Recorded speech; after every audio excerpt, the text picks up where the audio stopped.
I wonder if it's going to be fast enough to beat Jim's burn deck. We're going to find out soon.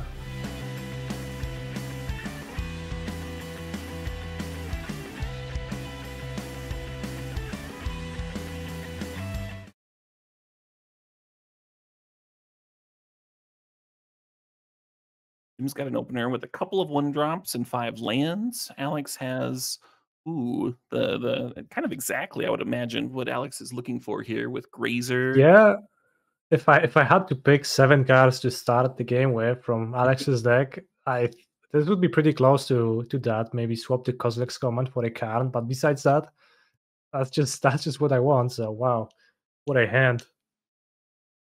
Oh yeah, yeah. That's a turn 2 One Ring, right?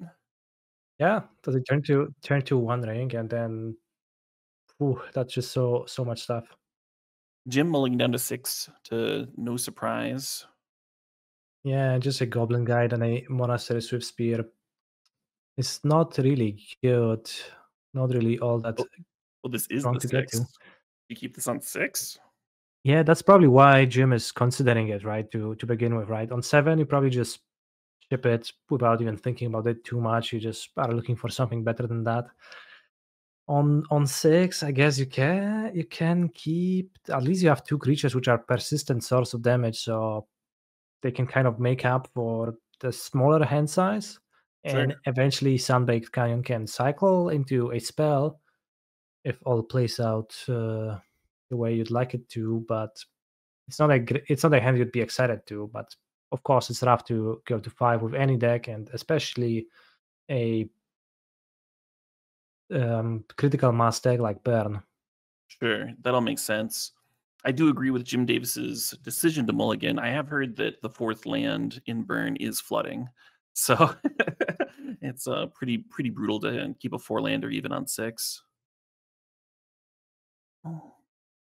Yeah, Alex reveals his Devourer of Destiny, which is gonna make his hand even better, I presume, as he's gonna find yet another strong card in the top 4.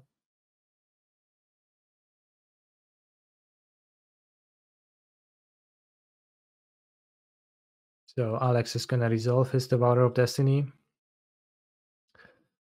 What are you even looking for here? Another Eugen's Labyrinth? It's not even that good. Like, yeah, I guess maybe a card to have a great card to try to help you. Um, Eldrazi Temple seems sweet. Second, yeah, Eldrazi Temple, that sounds pretty good.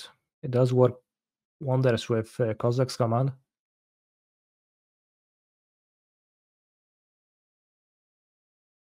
So, with the Eldrazi Temple in there, I guess you could just consider not even firing off the flare, keeping the Grazer as a blocker for the Monastery Swiss Spear. That is not the route that Alex is going with, which is probably partially motivated by 3 copies of Searing Blaze in Jim's deck. So Alex just not wanting to give targets for that card unless he really needs to. that makes sense. I like that reasoning. There's also, if the Grazer gets bolted out of the way or something, then the Flare is a little stuck with Mhm. no ability to be cast later on. But I like thinking about potentially saving it as a blocker too. It could be very valuable. Alex is down to 10. Yeah, half his life total is gone, and I guess the One Ring is probably what he wants to do, but it also damages him over the course of the game. Not much life gain in Alex's deck either, so you really can only Karn for a Haywire Might, but then you have to go through the trouble of sacrificing it. It's Yeah, not the most efficient nor effective, so it is a risky proposition to cast a One Ring by that point. So it's a real decision between Kozlek's command, X4, which would probably exile the Monastery Swift Spear and then draw a card. Scry 4, draw a card. That sounds pretty good. I've cast worse cards. You could also make 4 Eldrazi spawns and just play the One Ring immediately. So what is Alex choosing here? Can't quite catch it on the preview window for the Cossack's command, so we have to wait for the full resolution. But given that it takes time, it probably involves scrying. Yep.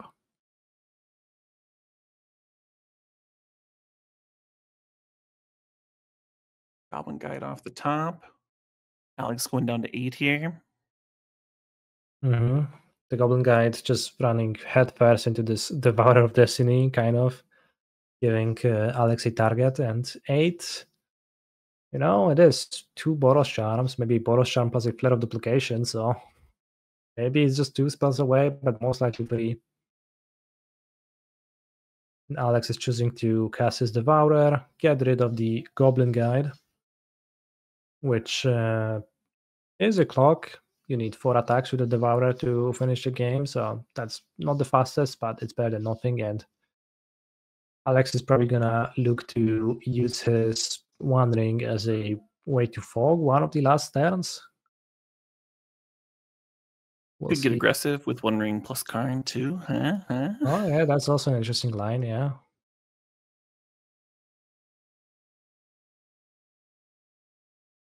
On the next turn, Alex could Karn for perhaps a Trini Sphere. Which doesn't do all that much with 3 lands on Jim's side yet, but with some extra current targets, it could also lock Jim out, so that could be a consideration.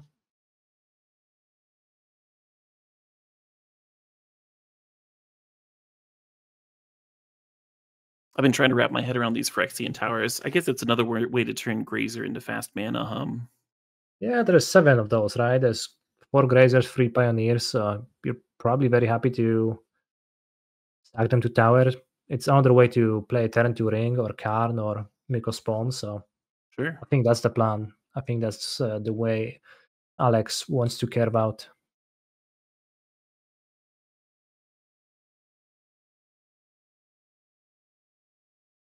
So we're indeed getting the Haywire Might for that little bit of life gain. And you do need to have a target for Hero Might to sacrifice it, but there's also a Phyrexian tower here, so that is 2 life just on the table. See, that's the reason. That's the reason for the tower. That's why it's here.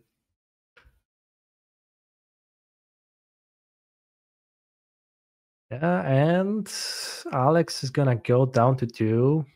The Might is ready to gain 2 more lives. So, are you gonna be sweating it out? Is Jim going to be trying to draw a Boros Charm to win the game, or is Alex perhaps going to Stonebrain away the Boros Charms, as that's the only out? Perhaps. I have to imagine that that's gonna happen. That would be a tight play. No,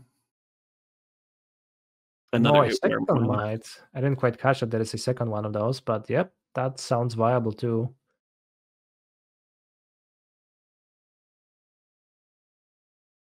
Also does the trick. Yeah, I'm not sure if it's less or more cool. Like Stonebrain Boros Charm is kind of cool. What do You you don't get to think? Stone Brain your burn opponent very often. Yeah, that's what I've been thinking. But Alex takes game 1 with his excellent hand and just excellent start and development. It was kind of shaky in the mid game, but pretty quickly Alex took claim on the game, and we are moving on to sideboarding now with Jim on the play.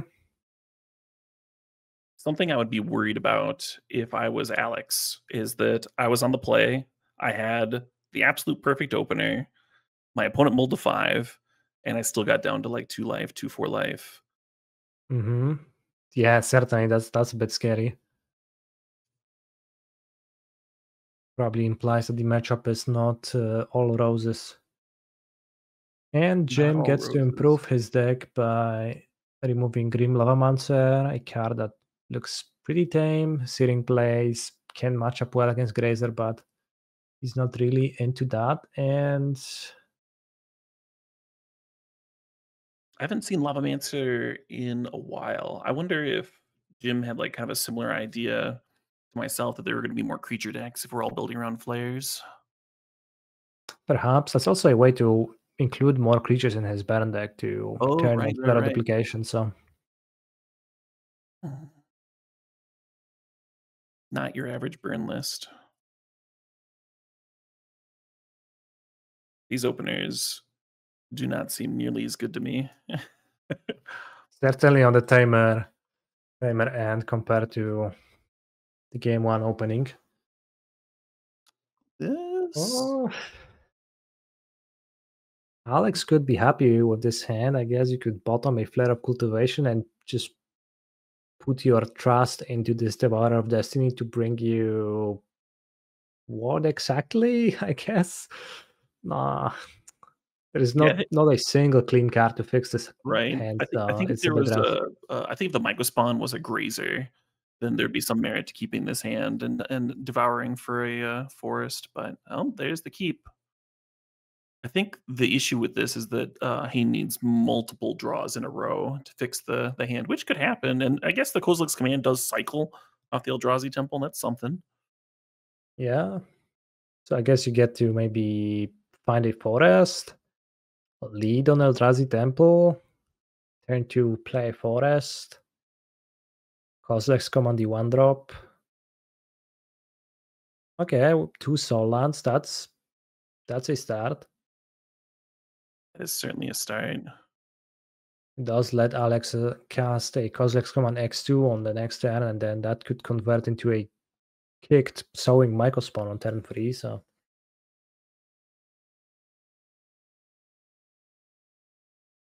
Yeah, on the estimating other side of the right? table, Jim is leading on Grim Lavamancer, which is certainly by far the worst one drop to start the game with, especially against Alex's deck, where you're never going to be pinging any creatures. You just are gonna attack for 1 Right, without right. haste every turn.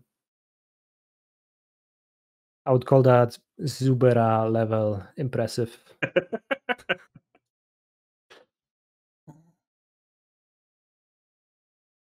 Another flare, a really bad draw. Like he has trouble turning on the first one, so the second one is just gonna be blank for probably the entirety of the game. We're seeing the ceiling and the floor of these flares in back-to-back games here. Hmm.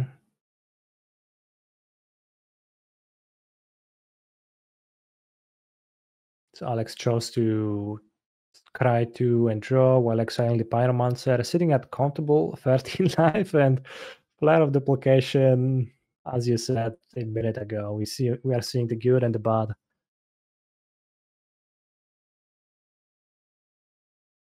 All right, and at 13 life, Alex has a decision here. He could deploy the Microspawn, or he could wait a turn to kick it to get rid of one of Jim's plans.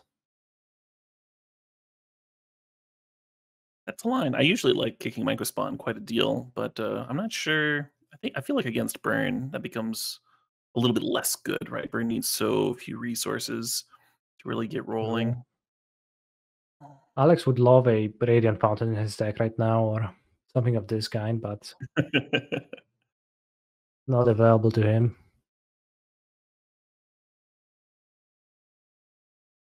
Could perhaps fetch his And second forest and then try to hardcast the flares. Not sure where that leads us. Like eventually, we do end up with lots of lands in play, but we do still need to draw something good.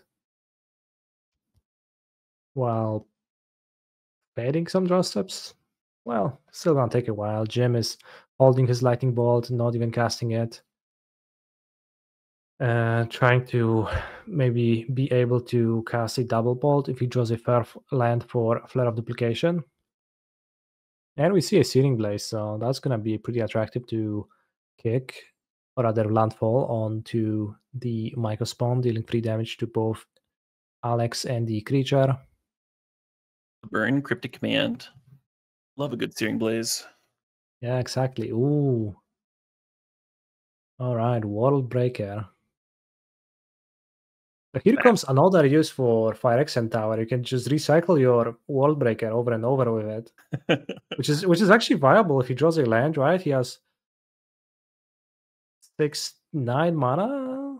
If he draws a land, I guess not quite there, but it does sound like a viable plan. Removing a land after a land it does yeah. scale. It does get more powerful.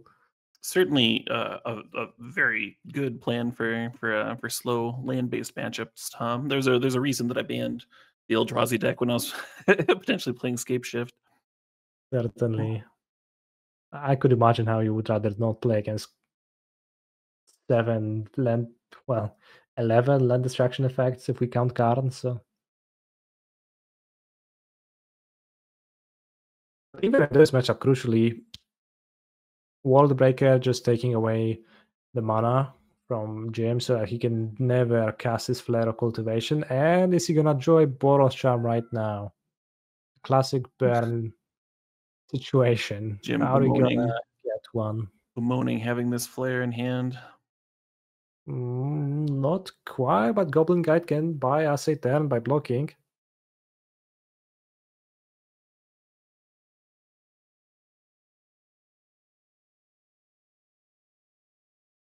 Alex is very close to being able to put the other Devourer to hand for the win here.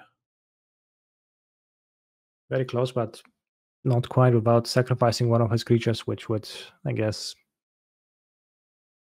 reduce the amount of damage he deals to non-lethal anyway, so probably we're just gonna see the creatures turned sideways. Followed up by the One Ring, I guess. Jim has Protecting one against more Sorcerer draw Speed. towards that Boros Charm you mentioned. Yep. Always an out.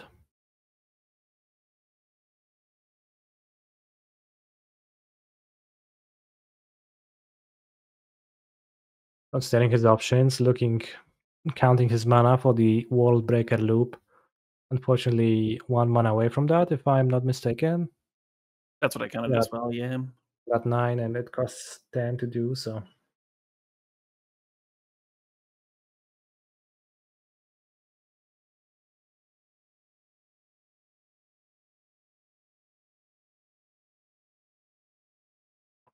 We're gonna see Boros Charm right now. Not quite. And at this point, I think Jim has no outs. I don't have Great Revel. Not so great right now. And that puts Alex as the winner of this match.